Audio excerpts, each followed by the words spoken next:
welcome in everybody, whether you're on the East Coast, West Coast, or around the world. This is Coast to Coast. Got the full complement of people, sort of.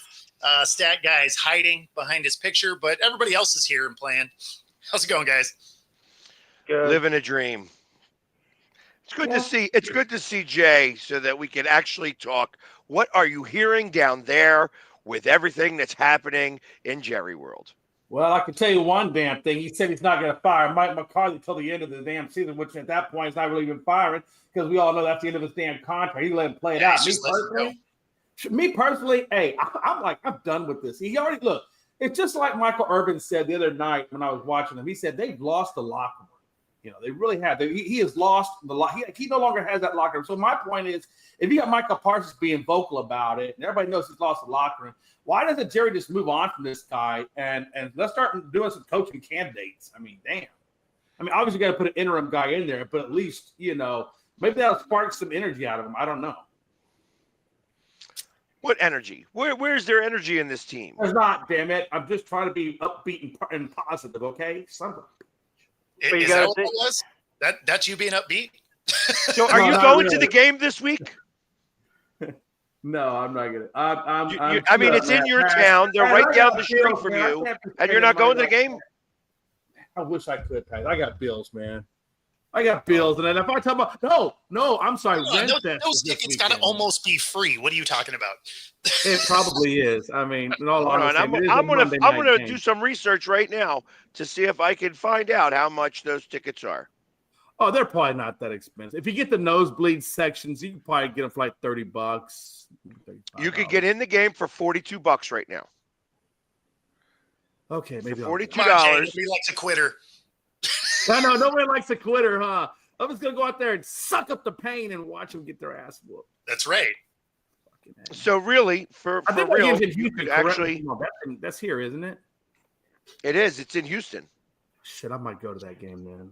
That's what I'm talking about. It's not that easy. I got a wife and I got to talk her into it. Okay, Pat. It's not that easy. I can't always do what I want.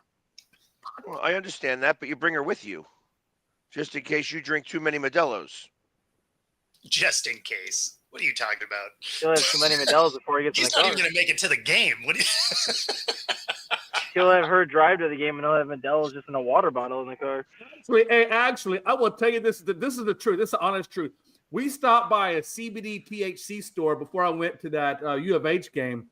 And I'm going to tell you right now, if anything is called a peanut butter cup, just completely stay away from it. Stay as far away as possible. But I did have a designated driver, so I ate the whole peanut butter cup. I was like, it's a CBD store. It's not going to be that bad. How bad can it really be? So you're just licking light poles out there? Bro. I mean, but I will say this. I was so hyper-focused for that game. Like, I saw every play. I was very dialed in. It was amazing, but I would never in my life do ever that again. Never once. I mean, you're super dialed in and paying attention. I feel like you're supposed to do that before this show.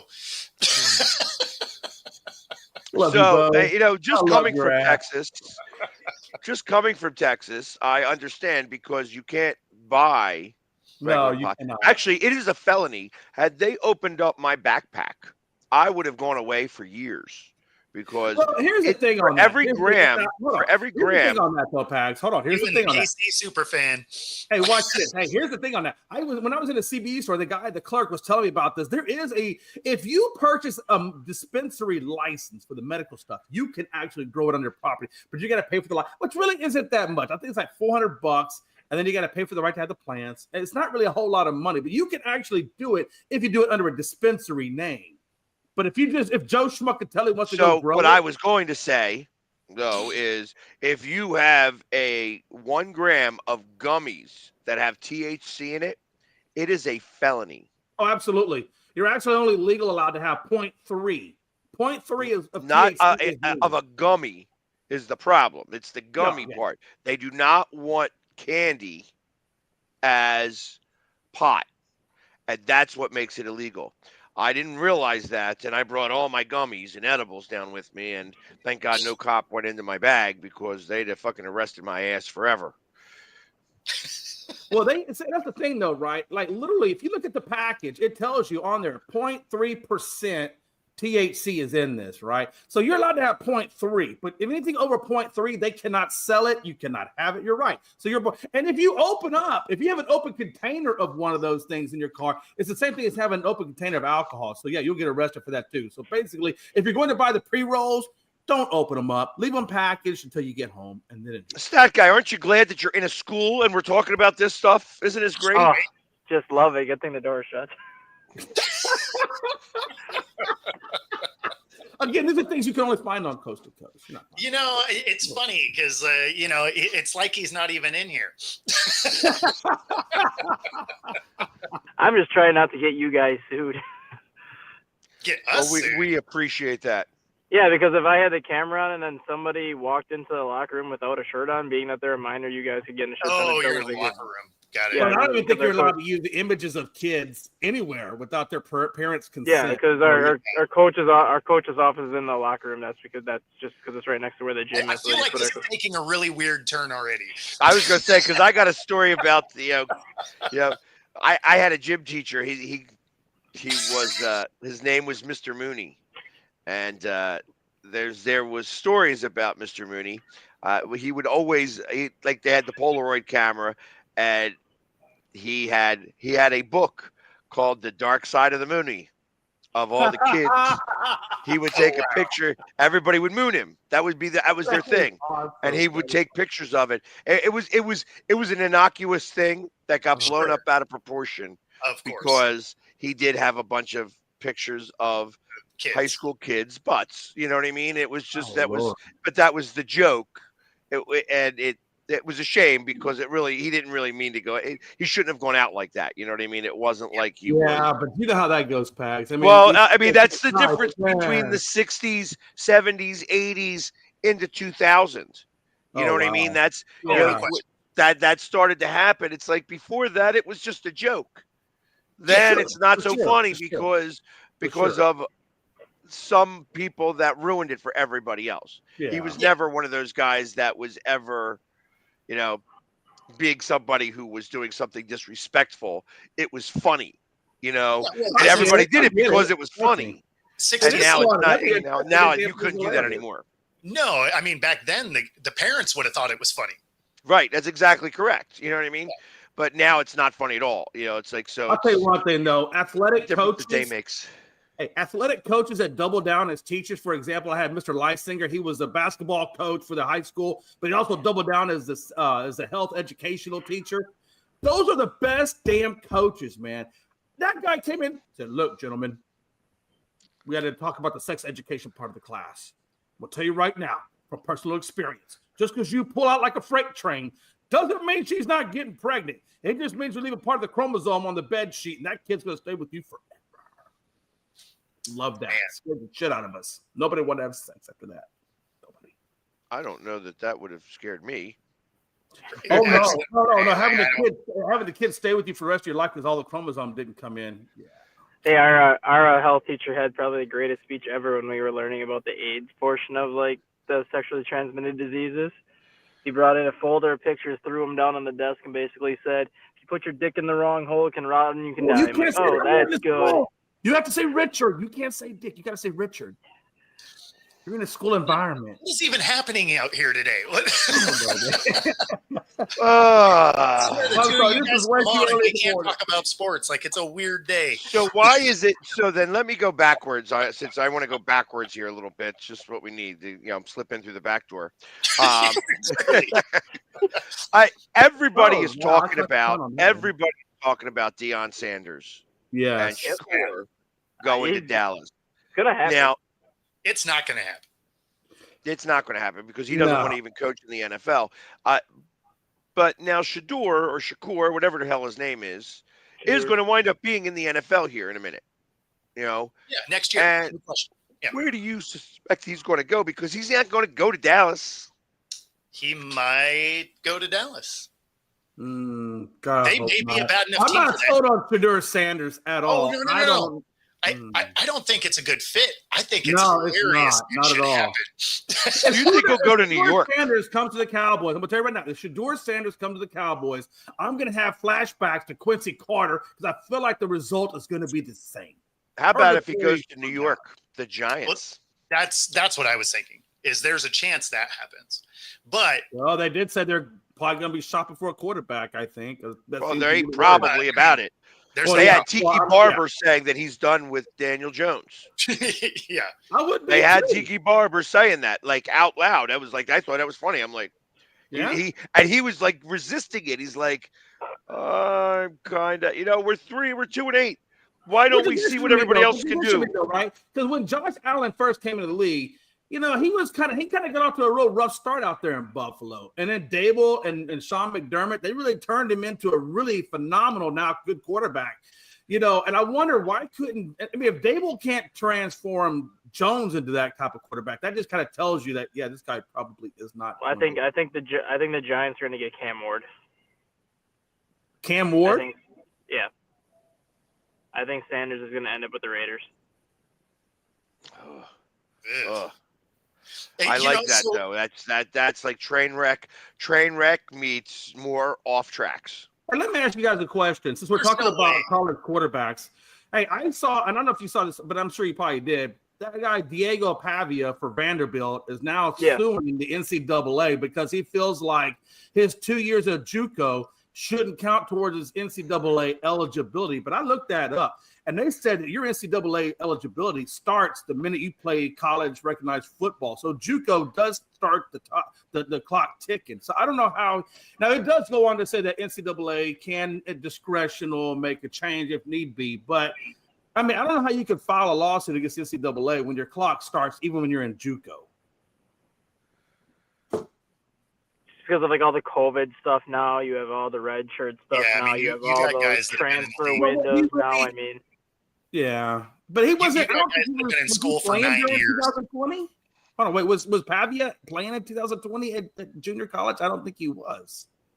It might have been his red shirt year because this year's like senior class. This year is like the final group from that COVID affected season. So whoever's playing college football right now started during that COVID season a couple of years ago, or 4 years ago, whatever it is now, 5 years ago. That's right. It was 4 years ago because it was in 2000. Yeah, so this is the last group of seniors that were affected by that COVID class. So if Pavia is playing, there's chances are he was either redshirted during that time or playing JUCO at that time. Interesting. Well, this would be his 4th year of eligibility right now, right? Yeah. So he probably was playing JUCO maybe in 20.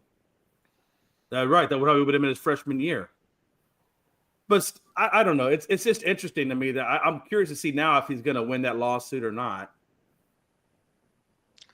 Well, I don't even know what the hell you guys are talking about. So that's what I was saying.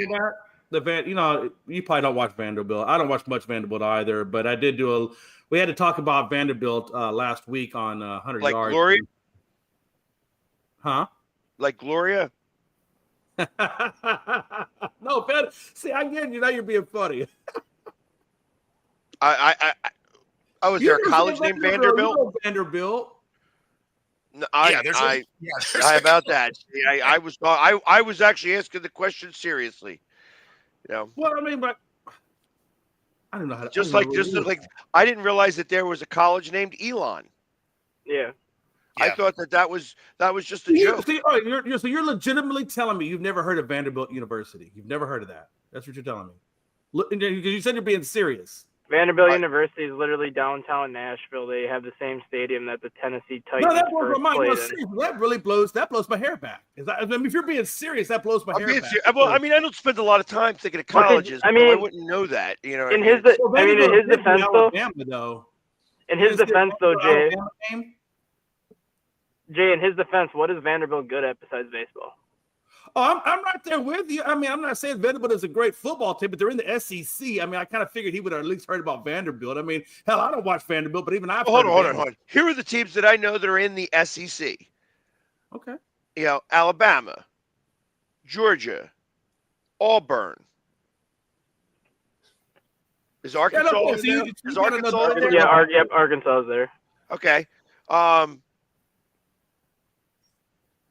Yeah, I can't even say Clemson. Clemson's in the other one, right? It's in the ACC. Yeah, they're the ACC. So I don't know. I don't know. Like that's it, really. That's it. To be fair, you just named the 4 schools that play football. So Right, exactly. Like I mean, Texas Georgia is in State. Is Georgia State there? No, Georgia State's in the Big South or something like that. Okay, Georgia Tech. Georgia Tech's ACC. ACC. So see, there you go. I don't have any idea because I'm also not a college football fan, really. You know what I mean? It's just I just thought that when you heard that Alabama was upset by Vanderbilt, I thought that was big headlines. I just thought maybe you might have even seen that. That was Vanderbilt that beat them. Yeah, it's Vanderbilt. They carried the goalpost and threw the goalpost. You know what? The river. For some reason, I thought it was like Virginia. I didn't even have any idea. Like it just. No, Vanderbilt's out there in Tennessee. Vanderbilt is it's a big V, right? That's all they have is a big V. Yeah. It's a big V. Yeah. They could have been vaginas, as far as I knew. You know, it's like I have no idea what they were. Vagina man. University. We moved on from the back door to the front. Here we go. The Commodores. Man, this show should have been about 12 hours later, near as I can tell. Then we would have been able to see Stat Guy here. You know what I mean? He wouldn't be in the school anymore. I don't know. If he wasn't not at that time. I better not be here at that time. Better not be in the school at that time ever. Hey, I feel like this is Coast to Coast after dark. Yeah, no, this is definitely that. and Steve-O, we all agreed that this was McCarthy's last year before the season even started. Yeah, absolutely. He was absolutely a dead man walking the whole time. I will tell you this. I know you all believe that, but I actually had it in the back of my mind because I've been through Jerry Jones' world for a hot minute now. He doesn't always make the most rational decisions. I thought, you know what? It would be just like him to renew that contract. I don't know why. I just feel like that's the way we're going these years, you know? There was way too much from Jerry and McCarthy about not really gelling with each other that came out during this offseason. There was no way that was going to happen. But it so you think Mike McCarthy actually said no to Jerry and that pissed Jerry off, you think? Yeah, that's kind of what it sounds like. Yeah. So who else said no to Jerry? Jimmy Johnson. Jesus, that was a great coach. We should have never let go of Jimmy. Pissed me off still. Yeah. Well. Yeah, I mean, you haven't been good since then. So I got something to talk about here for a second. No, literally, Bo. That's That's not even a dig. I mean, that's just a truth. No, it's not. I get it. Yeah. I take that back. Like you've had good regular seasons. I mean, you've had Barry Switzer. About the regular season. If you ain't winning the postseason, who gives a damn about the regular season? Because the guy that wins or loses in the first round of the playoffs is no different than the guy that finished last place. You're still sucking. He didn't win shit. You're either first or you're last. That's right. Literally, that's the way it is. That's the way I look at things. You're either first or you're last. Because the only difference is if I make it to the playoffs and I suck and I get bowed out, now I have shitty draft position. And I still don't got a fucking ring. So, I mean, come on. What are we talking about? Freaking playoffs? So I found something out very unique today as I was looking. I lost last week in my fantasy football, and I'm at 500. Okay. At 500, I am leading my division, interestingly enough. We have a 10-team league. Right now, there are only 3 teams above 500. Everybody else is below 500. You want to talk about interesting, just in terms of interesting stuff, how the season is with the NFL in comparison with like everything else going on with fantasy football. I got to imagine that there's other fantasy leagues that are probably a lot different that have, about an equal, hey, these good, these bad teams. But well, I mean, when it makes sense that when you look at some of the players that are getting points, like Patrick Mahomes is typically a quarterback that's going to be getting you 20 to 24 points every week, and he can't even get 14 points a week right now. He sucks because he's my quarterback. Yeah, that's what I'm saying. Like he's a guy that 7-3 in my league. He's a guy that you would think would be at top of the fantasy leaderboards for quarterbacks. He can't do anything, and then you have that rookie running back from Jacksonville, Tank Bigsby. For like a 4-week stretch, he was like one of the top 3 running backs in fantasy because he was getting a lot of yards and touchdowns. Like that's how fantasy's gone this year. Like the players that you thought would be getting. Take Dak Prescott for example. I had Ferguson and CeeDee Lamb on my team, and when Dak went down, that just took CeeDee Lamb right into the pooper. Took Ferguson right with him into the pooper. I'm still 7-3. I got some ways I could bounce out of this, but still, when you lose a guy like that, it really just tears up everything. And by the way, not only that, I got to imagine that the guy who's got he's got to have, he's got Lamar Jackson as the number one guy. I figured one of the guys who's got number one is because one of the highest scoring quarterbacks right now has got to be Jalen Hurts. Over the last 5 weeks, he's the only quarterback ever in NFL history to have a rushing and a passing touchdown and have a quarterback rating over 100. Oh yeah, for the last 5 weeks. Yeah, for sure. No quarterback has ever done that. I mean, if you got Lamar Jackson on your squad, you're getting a shit ton of points. Well, he's undefeated. He's 10-0 right now, that guy. And I'll tell you, this is what cracks me up. So he's got first in points. He's got 1,397 points right now, and that's for the entire league. How many people are in your league, by the way? 10. Okay. So I am in second place in points. I have 1,310, so I'm 87 points behind him. His points against are 1,170. My points against, highest in the league, 1,309. I have a +1 point rating. +1 point rating.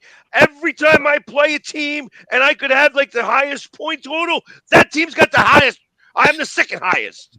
Every week it seems that way. And I tell you, like the closest guy to me, there's somebody who's got 2 points below me. Below that, there's still like 20 points, 30 points. Well, look, we're running a 12-team league, and the guy that's in first place is actually 7. No, he's 8-1. I'm 7-2. Right, something like that. You guys play? You guys have bye weeks? Yeah, we have bye weeks. Yeah. How is it that you have bye weeks? Because everybody should have. We don't have bye weeks, Jay. Are you? Yeah, you should have at least 10. They should be 8-2 or 9-1. Let me pull that up real quick. I'm sorry. Well, week one. Jay had a bye week. Weeks 1 through 6. Yeah, whatever. Weeks 1 through 15 are the regular season. Yeah, I'm sorry. So the guys in first is 8-2. I apologize. 8-2. I'm 7-3. The guys in third is 6-4, and then after that, position 4 through 7 are all 5-5, and then position 8, which is the last spot to make the playoffs, is 4-6. So that's a 12-team league. Yeah, and here's another thing so the Eagles defense. So let's talk fantasy a little bit since we were talking fantasy in different ways. Let's talk fantasy a little bit. I like a segue. Yeah. So I have both, and it's funny that I even keep two defenses on my squad here, but I have both the Lions and the Eagles defense. Now, the Lions play Jacksonville. The Eagles, who have been amazing on defense recently, are playing Washington on Thursday night. Do I switch that up? Yeah, Do I switch up the Lions to the Lions and put the Lions in for that? Where the Lions playing? What were your teams again? Lions are playing Jacksonville. Oh yeah, definitely switch it up because I think Mac Jones is starting again. Yep. Yeah, I'm definitely starting the Lions over Jacksonville. No, that's easy. Well, instead of the Eagles over Washington, those are the two. Yeah, that's the thing is when you're doing the matchup, you're taking the Jags are terrible, whereas Washington could be, they could rebound. Oh, for sure. That's why I would take the Lions as a defense. Yeah, I would definitely take the Lions. And I got the Denver and Steelers, and I'm actually going with the Steelers because Denver is playing, I think, Kansas City or something. Who's Denver playing? They got a tough matchup, I think Denver does. No, they think Denver's playing Cleveland, I think. All right, so would you take Kraft or Goddard at tight end? Again, Goddard's playing against Washington. Tucker Kraft is playing the Bears. That Bears defense is checked out. Yeah, I was going to say the Bears as a team has just folded up. Like they look like they're done. Okay, now I'm not going that other way then. So that means I would put in Williams over DJ Moore. Who's what Williams? Kyron Williams from the Rams. James. No, Jay Williams from the Detroit. Yeah, definitely over DJ Moore. With the Jags defense, absolutely. Yeah. Okay, so then because I'm changing up my whole lineup here just about because it's DJ Moore against the Patriots last weekend had 2 catches for 11 yards, and that was against one of the worst defenses. Yeah, I know. in the NFL. It sucked. It sucked for me. I have purposely took him off my bench and put him in my starting lineup last week because I thought he was going to do something. So I'm like, well, I have to start you one more week this week because one of my receivers has a bye week. So I'm like, that's it. After this week, you are going back on my bench. Yeah. So I have. Let me ask you guys a question. Do you play Chubbs versus New Orleans, or do you play Cook versus KC? And I'm kind of I want to play Chubb, but at the same time, I think Cook is the better hand. Yeah, Chubb. You would play Chubb? Yeah. Okay. I mean, Kansas City's defense is why they're winning games. It's not that offense. So. Exactly. For sure. No, I understand that. I just feel like, like Chubb he's been getting the reps. Like he's been getting anywhere from 10 to 16 carries, but he really hasn't produced a whole lot of yards. And that's kind of the only thing I'm skeptical about versus New Orleans. Yeah. He doesn't need yards if he gets touchdowns. So inconsistent. The Saints have been so inconsistent everywhere that I would trust that over going directly into KC's defense because, like Stat Guy said, that's the one thing that has been good for KC. Right. I feel like we're gonna have to pass a lot. I feel like Buffalo's gonna have to pass the ball a lot to stay in that game, more so than run. So I also have the wide receiver Brown from Washington. Is that worthwhile keeping him? And who's your other option? Who's your other option? Oh, my other wide receivers are great, so I'm not really concerned about it like that. You mean he's just like a flex guy?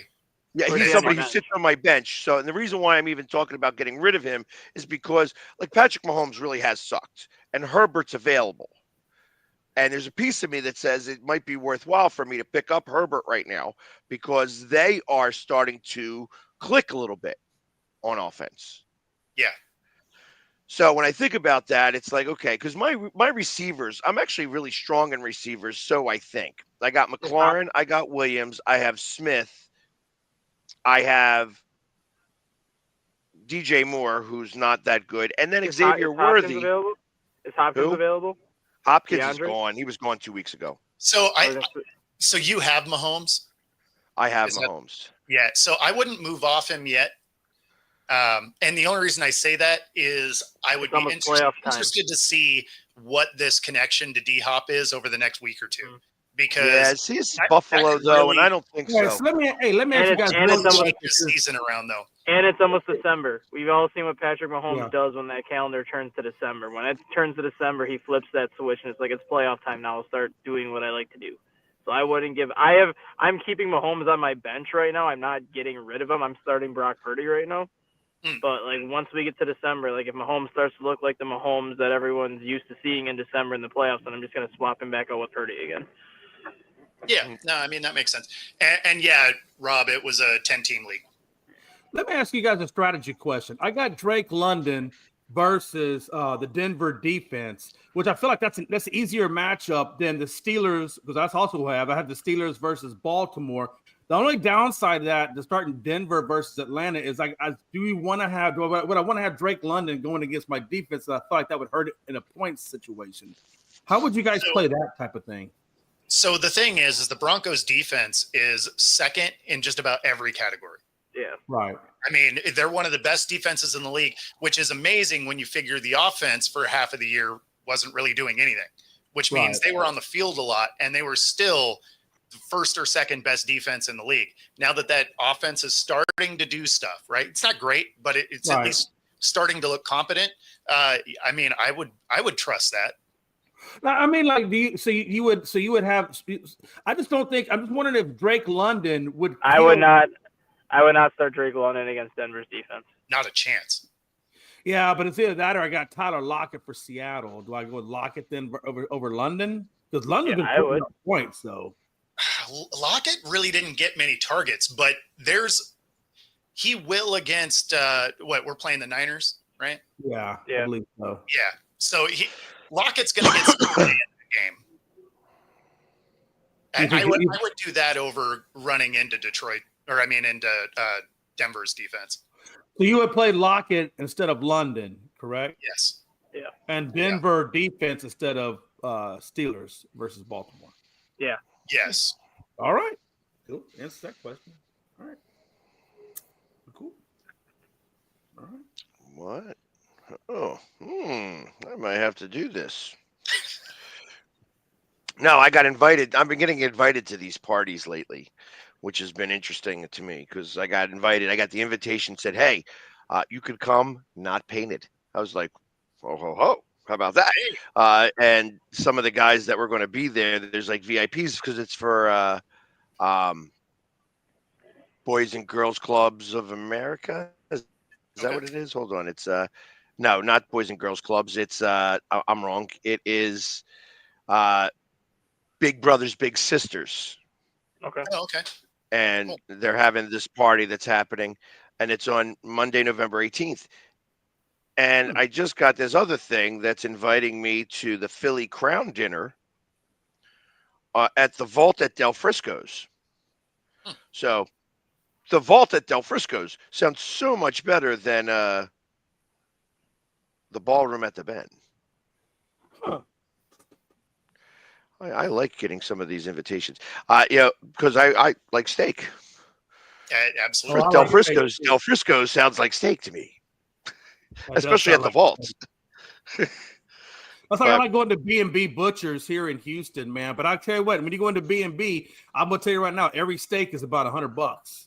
They got that Wagyu, that dry aged, all that fancy stuff, man. I mean, but I'll tell you though, it is so worth it. You know, every time that you say like Wagyu and dry aged, my mouth starts to water a little bit. You know what I mean? It's like I love that stuff. I love it when somebody says it's dry aged.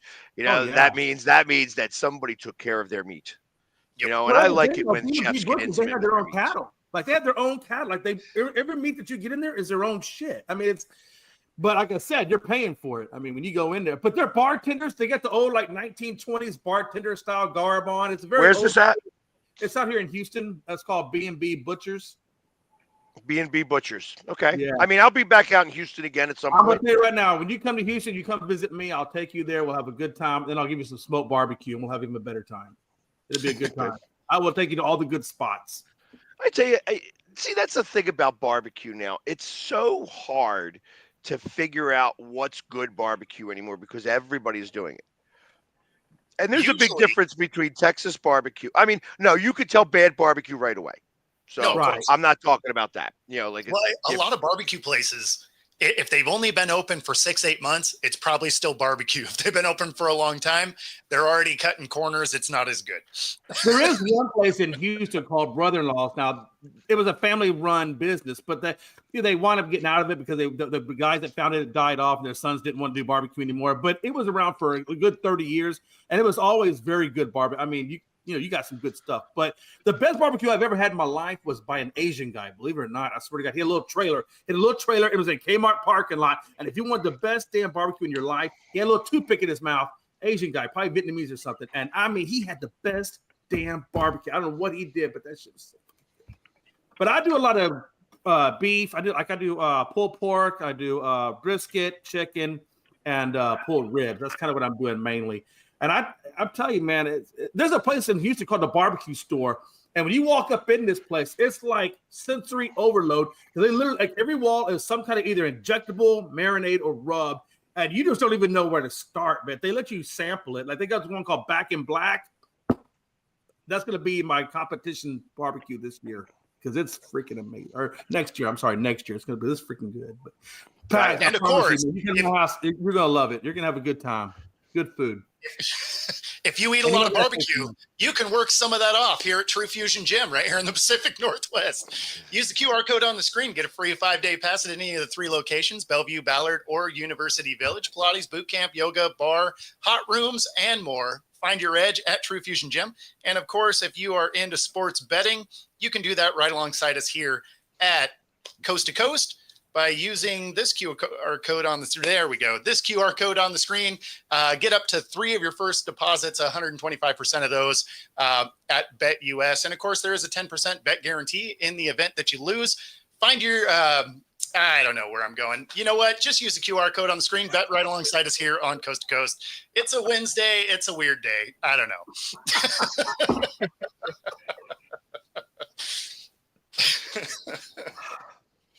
I'm so good today. So there's that. Yep.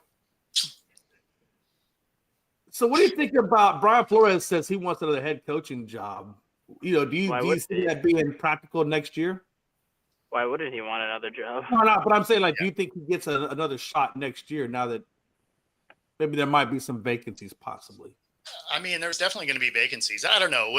That's a tough one, especially with some of the coordinators that are going to be coming out.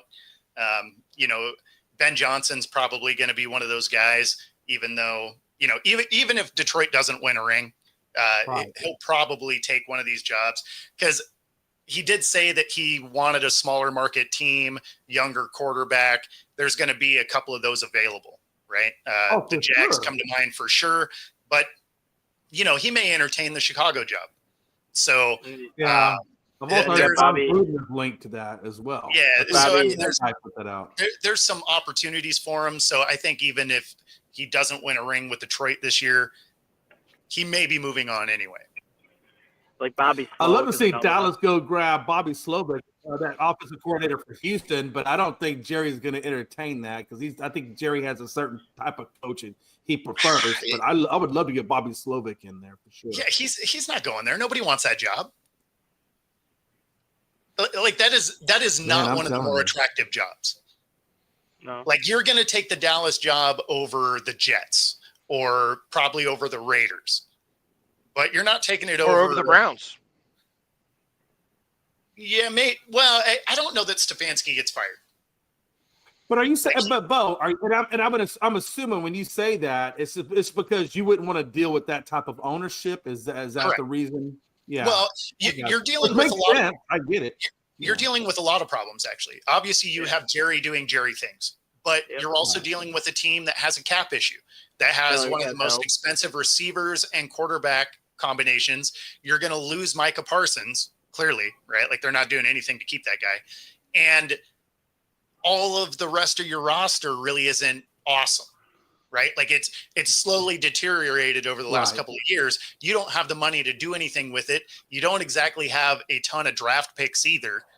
So you're going to walk into a situation where you have a ton of pressure to win immediately because the fan base is delusional and it's like every year's our year. So your rebuild period is going to be very short as far as patience from the fan base. You have an ownership that meddles all the time and you don't have any money or draft picks. Like that doesn't sound like a scenario where I'm like, hell yeah, let's just jump into that. Like the biggest issue that I think Brian, trust me. It's like having a million knots and you're trying to figure out what knot do I start with first and unravel all this craziness. Yeah, but you're not allowed to use a knife either. Like you can't just go get a new rope. They're just like, hey, you have to untie these. And then as you untie these as the owner, I'm going to tie new ones. Like literally, I think if I went into the Dallas job, before I even took that job, I would tell Jerry, look, this is not a quick fix. This is going to be years of untangling and getting back to a status quo before we can even build the fuck back up. I mean, and I don't know if Jerry's going to want to hear that, but I think that's just the honest truth. Well, the finances say that that's what it's going to be, but that's not what Jerry's going to do. Like that won't compute in his brain. Yeah. Like he's going to be like, we need to win.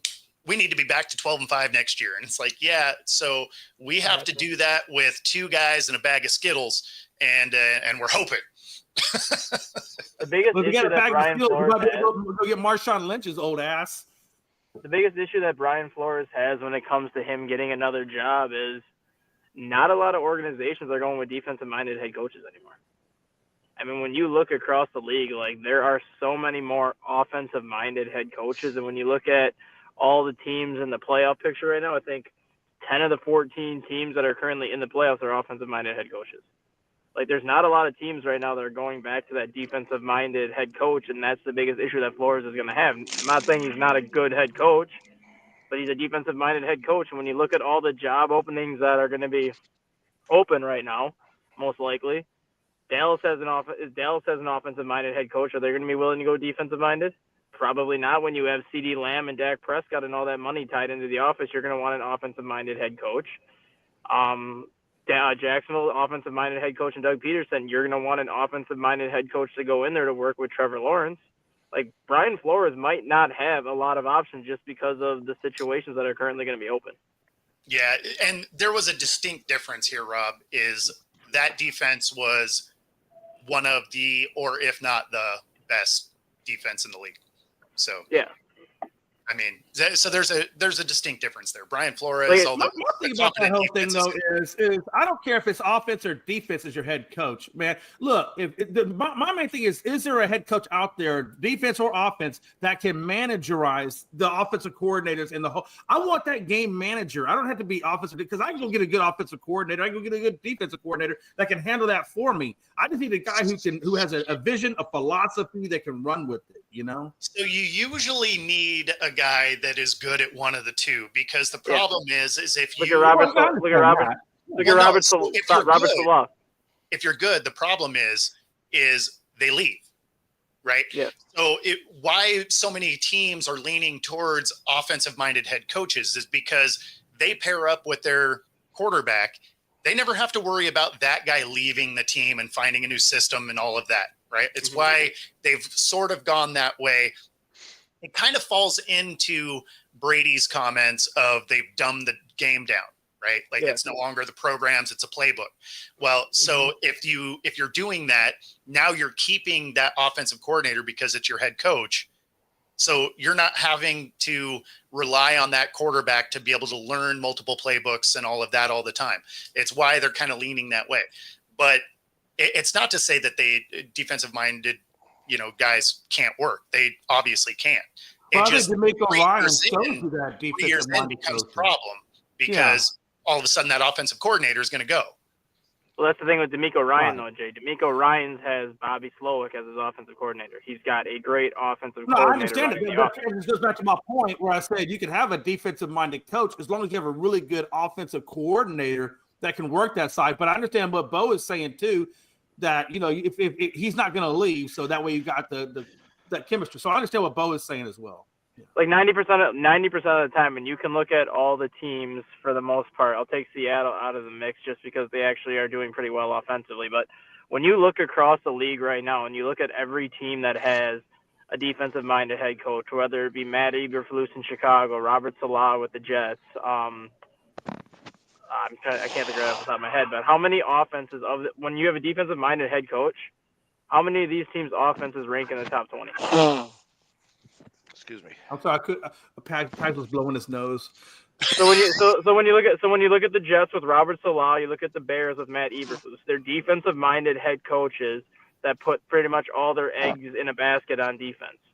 90% of the time, when you have a defensive-minded head coach, your offense is not ranked in the top 20 because you're focusing on defense. You're focusing on the strength of what your coaching background is. So you're going to give yourself the best defensive coordinator you can get. You're going to give yourself the best defensive coaches you can get. But then when you got to get to the offensive staff, you just find a guy that has play calling experience, whether he's good at it or not. And that's the biggest issue with defensive-minded head coaches. They focus so much on that defensive side of the ball that they neglect the offense. You see it in Chicago. Matt Eberflus is always a very good defensive coordinator. When he was with the Colts and wherever he went, he hired Luke Getsy and Shane Waldron as his offensive coordinators in Chicago, and look at how bad the offense has been. Same with Robert Saleh. Robert Saleh was an amazing defensive coordinator with Seattle. I don't know if he was a defensive coordinator in Seattle, but when he was a defensive coach in Seattle, he was great. He was an amazing defensive coordinator with San Francisco. Goes to the Jets. He hires Nathaniel Hackett as his offensive coordinator because he put all of his focus on getting the best defensive staff together. That's the biggest issue when it comes to those type of coaches, which is why everyone wants to go offensive. If you get a guy from the Sean McVay tree, the Kyle Shanahan tree, the Andy Reid tree that is so offensively minded and offensively gifted when it comes to focusing, they will do what they can to get the best offensive staff around their team, and then they'll just kind of let the defense fall in place. And that's why so many teams right now have those kind of coaches. Yeah. So Joe, nobody's trading for Dak. Like you own that guy. He is your buddy. You just embrace the fact that y'all are hanging out for a while. Embrace the suck. Yep. And you will all go down together. Yeah. Well, and this, redoing his contract won't matter. They redid his contract already to free up the little bit of cap space they had this year. Like, you guys are buried with Dak, and nobody's going to do it. You know who I do have a tremendous amount of respect for? Hmm. Dak's agent. Yeah. Yes.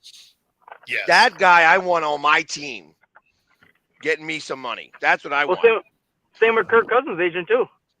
Look at Kirk Cousins' contract. Every contract that he had with Minnesota was fully guaranteed. Then he went to Atlanta and got a 4-year deal when nobody thought he was going to be able to get a 2-year deal. Like, Kirk Cousins' agent should be going to the Hall of Fame for what he got that man as a quarterback. Oh, for sure. Yeah, I would agree with you. I think he's pretty much he does magic shows. I think his name is David Blaine. I don't think there's ever been like an agent that's ever been inducted into the Hall of Fame for anything. But if there ever was to have an agent go to the Hall of Fame, Kirk Cousins' agent should be going in there for what he did for that guy at quarterback and what the kind of contract that man got from him. Oh yeah, I mean, no question. It'll be like a solid gold pen sitting there in Canton. Like, ridiculous. He was never worth any of the contracts that he got, but yet he kept getting more money, and his agent's like, "Oh yeah, just keep going. We'll keep getting you more. Let's go to Atlanta. We'll get you a 4-year deal for even more." He's your Yeah, buddy. and then they're going to draft a quarterback. Yes. Man. Never a dull moment. Yeah. I tell you, man, look, we're better off.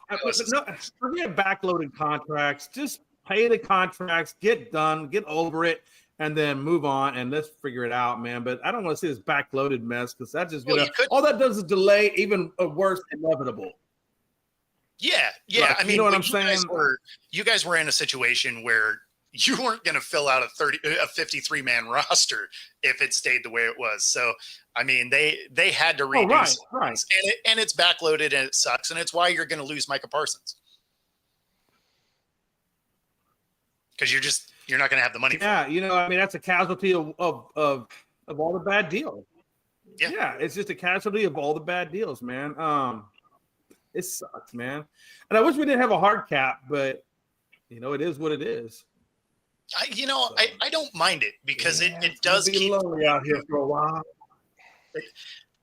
It does keep the league moving. It's one of the things that I appreciate about football, because I don't want it to be like basketball where it's the same 5 teams. Now the AFC is a little different for whatever reason. Everybody wants to just understand. I get that.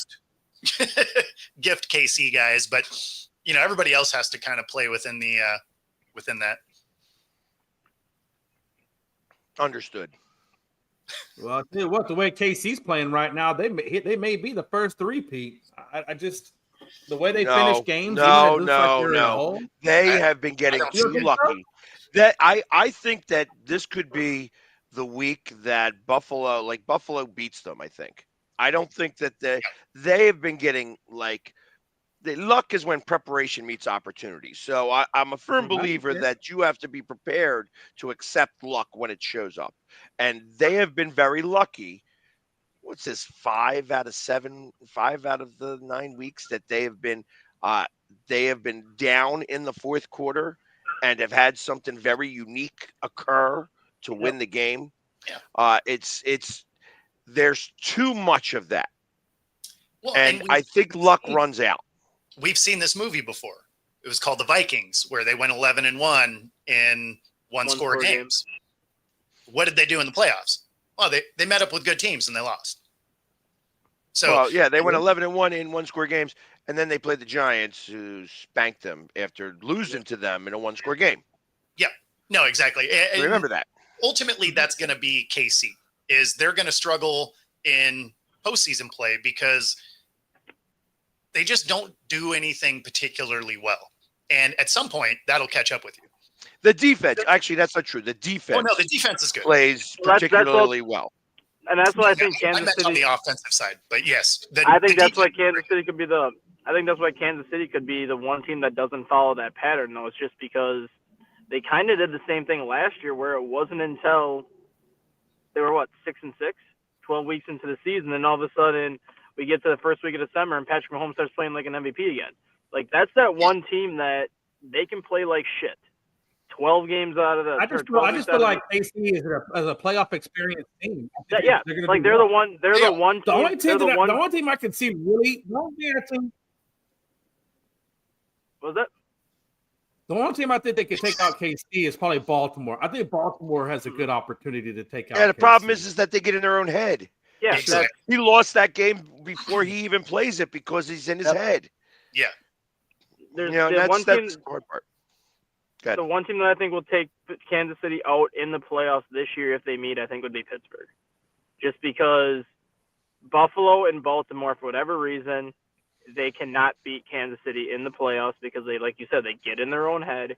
They make one mistake, and once you make that one mistake against Kansas City in the playoffs, it all starts snowballing, and you start playing a lot tighter. Like, Pittsburgh hasn't faced Kansas City in the playoffs. Like, they don't have that constant record of, oh, we're playing Kansas City in the playoffs. Oh, we lost again. Oh, we're playing Kansas City in the playoffs. Oh, we lost again. Like, Pittsburgh will come into that game with a clean slate. They're also not going to change their entire game plan for whatever reason. And that's why I think they have the best chance to knock them off. That's why I think they have the best chance to knock Kansas City off this year. But going back to like just how Kansas City plays, when the calendar turns to December, they just flip a switch because they know how to play that time of year. They have that experience. They have the playoff experience. They have that experience when they know they have to turn things on. So if they can get through Buffalo this week, and whether it's an ugly game or not, I could see them running the table this year, because if they flip that switch and they're still sitting at 11-0, 12-0, I don't know if you'd be able to beat them at that point. Yeah, but they, like I said, those 2 out of 3 games are really tough games at the end of the season. No, yeah, they will be. I'm not saying they're not going to be tough. But Houston and Pittsburgh, both. Yeah. If they can flip that switch and get that offense to not even score 30 points a game, but if they can get that offense to consistently score 24 points a game. Their defense has allowed 24 points or less in, 39 of their last 40 games. So if they can get up to that 24-point mark consistently, there's not going to be a lot of teams. 39 of their last 40 games. So that would mean that the Super Bowl, that the Eagles not counting playoffs, like regular season, they've allowed 24 points or less in 39 of their last 40 games. So if they can get their offense to consistently score 20 points or 24 points, there's not a lot of teams I think that can beat them, because 24 is like that number where Kansas City holds their opponents under. I get it. I think it's still a little early to be thinking about undefeated, but I mean, let's see. Yeah. Let's see what happens this week. I think that they could be up for a rude awakening this Tom week. Brady, right? Mm-hmm. Yeah. I mean, the last time and here was the other thing was Tom Brady thought he was going to be the 72 Dolphins, and he lost. Yeah. And I'm stealing this right from Colin Cowherd. If you were a betting person, if you wanted to make a bet, right now you'd probably get good money on whether Miami would make the playoffs or not. Yep. Bet that Miami makes the playoffs. That Miami could be the one team that actually comes back with or without Tua. Yeah. Okay.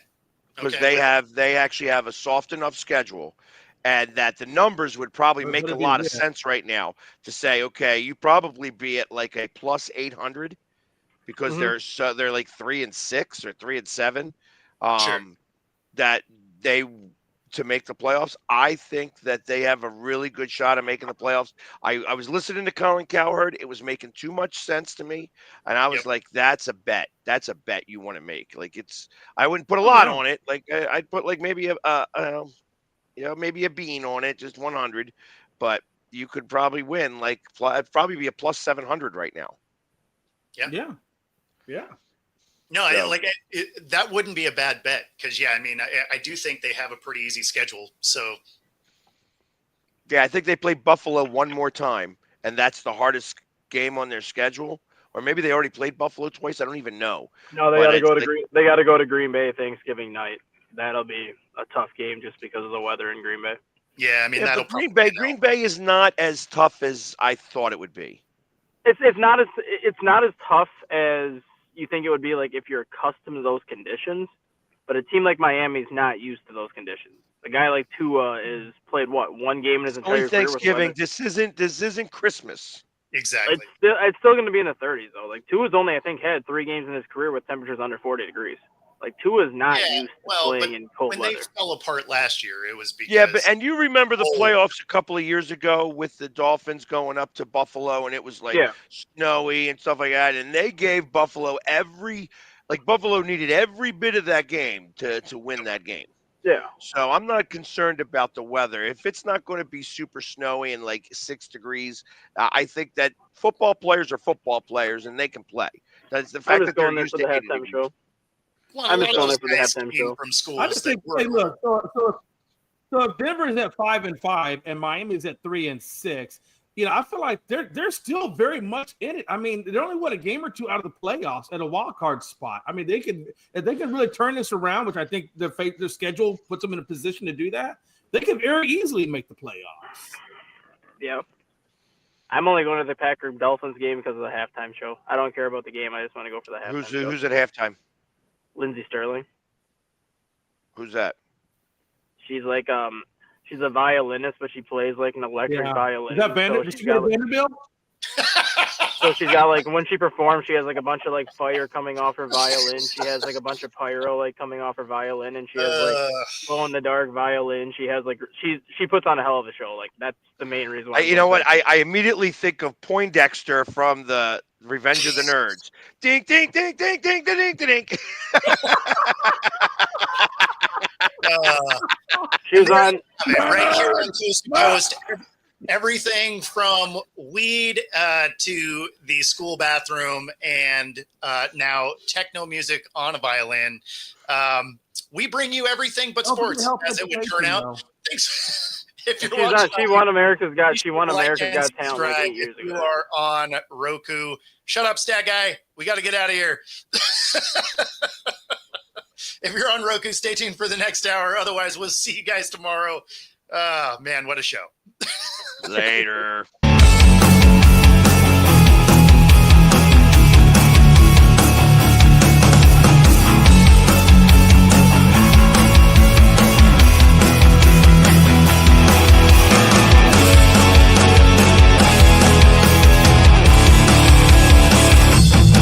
Introducing National Streaming Sports, live and on-demand sports talk programming that you can access 24/7. For the premier sports talk experience, tap into our Roku channel. Start your mornings with Mac and Jack covering all the weekend sports action. Then pour a cup and enjoy all the sports you can drink on the Coffee and Sports podcast. At midday, talk sports from east to west on the Coast to Coast podcast. Followed at night by some hot girl talk with Prim and Proper Sports featuring Sonia Pearson. Talk boxing on the Gloved Fist. Yankee fans tune in for Start Spreading the News. And there's more on the College Sports Huddle and Sports Scope with Robert Butler. There are 20 podcasts in all and 70 weekly shows giving us a 3.4-star viewer rating. To find us on Roku TV, search for National Streaming Sports on the Roku search bar. Click on the logo and you're in. National Streaming Sports, live and on-demand sports talk for